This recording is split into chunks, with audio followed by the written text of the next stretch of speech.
Guys, it's Avinash here. Today we will study about Geography chapter first 9th class का third topic पढ़ेंगे हम, and that is India and the world, Bharat और विश्व। अगर हम बात करें वर्ल्ड मैप की, सपोज ये वर्ल्ड मैप है, इसमें भी स्पेशली ये अपना एशिया है।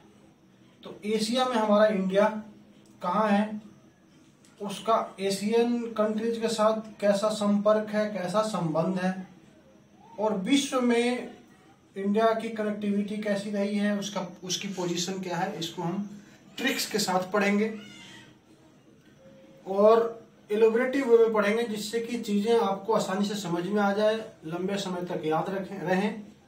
और ट्रिक्स ऐसा यूज करेंगे जिससे कि आपको डाटा जो है इससे रिलेटेड वो भी याद हो सके। एक चीज ध्यान देंगे, कुछ चीजें मैंने इसमें इंग्लिश में लिखी हैं, जैसे आप देख सकते हैं, और कुछ हिंदी में। इसका एक रीजन ये है कि जब आप आंसर्स लिखते हैं, क्वेश्चंस का आंसर लिखते हैं, तो हिंदी वाले बच्चे जनरली कोशिश करते हैं कि हिंदी में लिखें, इंग्लिश वाले बच्चे कोशिश करते हैं कि वो इंग्लिश में लिखें। लेकिन एक टीचर के लिए जब वो आंसर चेक कर रहा होता है, उसके लिए उस टाइम पे specially in language, specially in SST, language matter नहीं करता है कि आपने किस भाषा में लिखा है। आपका आंसर सही होना चाहिए, सटीक होना चाहिए।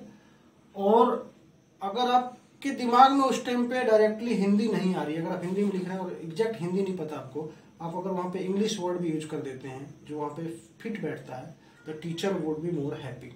सेम चीज हिंदी के इंग्लिश के साथ होता है। अगर आप इंग्लिश में आंसर्स लिख रहे हैं, कई बार ऐसा होता है कि आपको उस टाइम पे एग्जैक्ट वर्ड याद नहीं आता, आपका 1-2 मिनट खराब होने वाला होता है। वहां पे आप हिंदी अगर समझ में आ रहा है तो आप उसको हिंदी में 1-2 लाइन लिख सकते हैं वहां पे, फिर आप इंग्लिश में आ जाइए, फिर आप हिंदी में आ जाइए, डजंट मैटर, आप उसको कंप्लीट कीजिए, अपना आंसर लिखिए।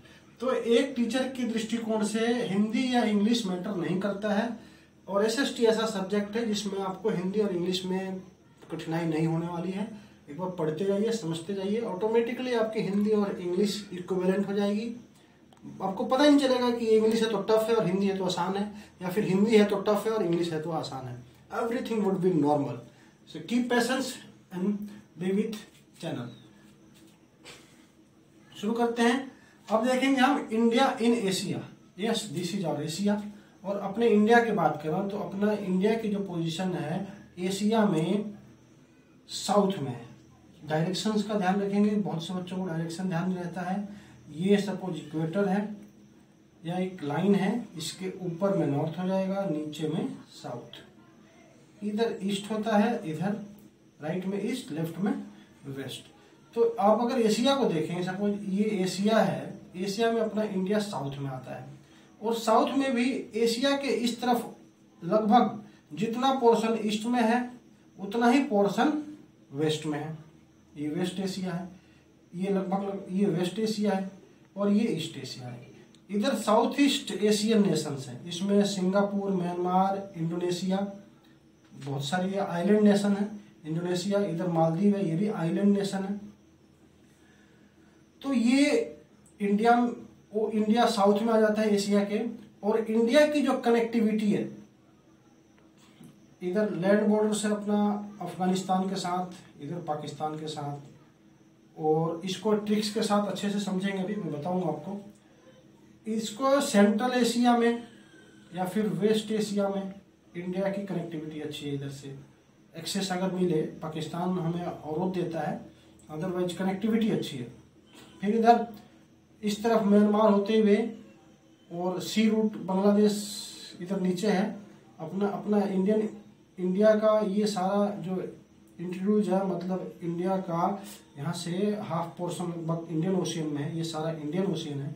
तो हमें अच्छी कनेक्टिविटी मिलती है पूरे इंडियन ओशियन के थ्रू इस सारे कंट्रीज को, प्लस अफ्रीकन कंट्रीज को, और यहाँ से इंडिया से यूरोप के लिए, ये यूरोप है, यूरोप के लिए दूरी को, डिस्टेंस को कम करने के लिए 1869 में स्वेज कैनाल का निर्माण हुआ, जिसकी लंबाई लगभग 193 किलोमीटर है।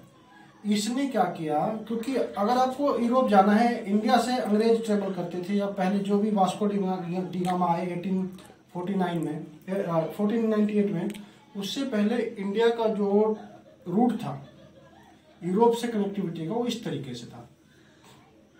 लेकिन ये रेड सी है, यहाँ से इंडिया अरेबियन सी है, अरेबियन सी से रेड सी होते हुए यहाँ से स्वेज कैनाल बनता है और ये मेडिटेरियन सी है और इधर ये सारे यूरोपियन नेशंस है। इसने क्या किया, 7000 किलोमीटर एरिया डिस्टेंस कम कर दिया। अदरवाइज इनको ऐसे जाना पड़ता था, अब ये ऐसे जाने लगे। तो ये आप ध्यान रखिए, रेड सी है, ये मेडिटेरियन सी है, स्वेज कैनाल ने ये अफ्रीका है। इजिप्ट के पास से स्वेज कैनाल जो बना उसने यूरोप और स्पेशली एशिया के बीच में, यानी कि अपने इंडिया के बीच में, इन सारे नेशंस के बीच में जो डिस्टेंस है वो 7000 किलोमीटर कम हो गया। चलिए, तो ये रहा इंडिया इन एशिया। अपने इस एशिया में इस इंडिया की क्या पोजीशन है, इंडियन ओशियन को देखते हुए और कनेक्टिविटी को देखते हुए आपने समझा। भारत का संपर्क, भारत इस इंडियन ओशियंस का जो रूट डेवलप हुआ, सी रूट डेवलप हुआ, उससे पहले, क्योंकि सी रूट 1498 से पहले नहीं पता था। जब वास्को डी गामा ने, जो ट्रेवलर थे, इंडिया का रूट उन्होंने फाइंड किया, उससे पहले इंडिया का जो एक्सेस था इन पासेज के थ्रू सेंट्रल एशिया होते हुए, वेस्ट एशिया होते हुए, इधर तिब्बत होते हुए, इन देशों तक इंडिया का व्यापार होता था, ट्रेवलिंग होती थी। बहुत से यात्री यहाँ आए, बहुत से स्टूडेंट्स आए जो इंडिया में एजुकेशन लेने के लिए आए थे।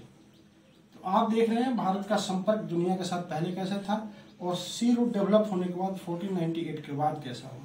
भारत की स्थिति इंडियन ओशियन की वजह से, इंडिया की जो ये पोजीशन है इंडियन ओशियन में, इधर अरेबियन सी और इधर बे ऑफ बंगाल, इसने इंडिया को एक बहुत अच्छा स्ट्रेटेजिक पोजीशन दिया है rest of the world connectivity के लिए, चाहे वो यूरोप हो, चाहे अफ्रीका हो, चाहे अपने नॉर्थ साउथ ईस्ट नेशंस हो, Asian south east Asian Nations हो। इंडिया ने वर्ल्ड को क्या दिया है, चाहे वो लैंड रूट के थ्रू, इन पासेज, हिमालयन पासेज के थ्रू, या फिर सी रूट्स के। वैसे सी रूट्स की बात हम बाद में करेंगे, क्योंकि अभी हम बात कर रहे हैं उस टाइम की जब सी रूट्स का डेवलपमेंट नहीं हुआ था, इंडिया की कनेक्टिविटी लैंड रूट से थी। तो उस टाइम इंडिया ने वर्ल्ड को दे दिया, रामायण दिया, महाभारत के बारे में लोगों ने जाना, महाभारत। इंडिया ने स्पाइसेस दिए, मसाले दिए दुनिया को, पंचतंत्र की कहानियां दिया, जीरो दिया, डेस्पाई दिया, डेसिमल सिस्टम दिया, दशमलव। तो ये चीजें इंडिया ने वर्ल्ड को दी है।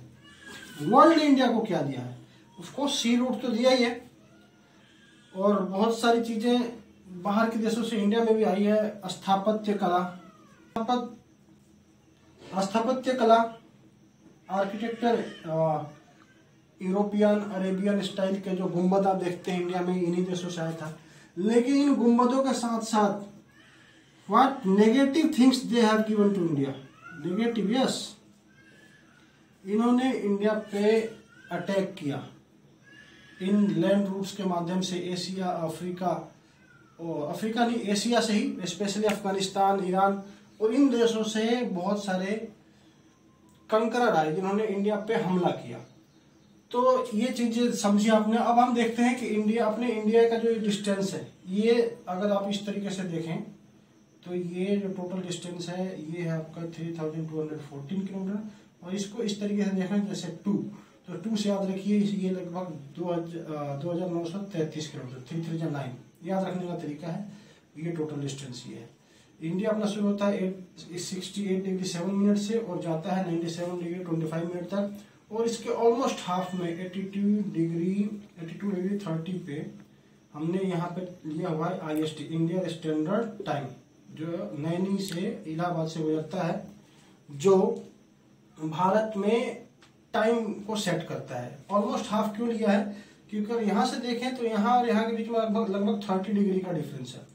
1 डिग्री पे 4 मिनट का डिफरेंस होता है। तो 30 डिग्री पे 120 मिनट का, यानी कि 2 घंटे का डिफरेंस है। इसको पाटने के लिए हमने इसके सेंटर में ऑप्ट किया है इंडियन स्टैंडर्ड टाइम को। अब देखते हैं हमारे पड़ोसी देश सब। तो अभी तक आपने इन चीजों को समझा, आगे हम देखेंगे, अगले वीडियो में कवर करेंगे बच्चों अपने बिग नेशंस और उनका एरिया विद ट्रिक्स। अभी तक के लिए आप इसी चीज को समझिए। आई होप आपको वीडियो अच्छा लगेगी, चीजें समझ में आएंगी। वीडियो को लाइक करें, चैनल को सब्सक्राइब करें। Whatever we will learn that will be for forever, so be with learn for forever. Thanks.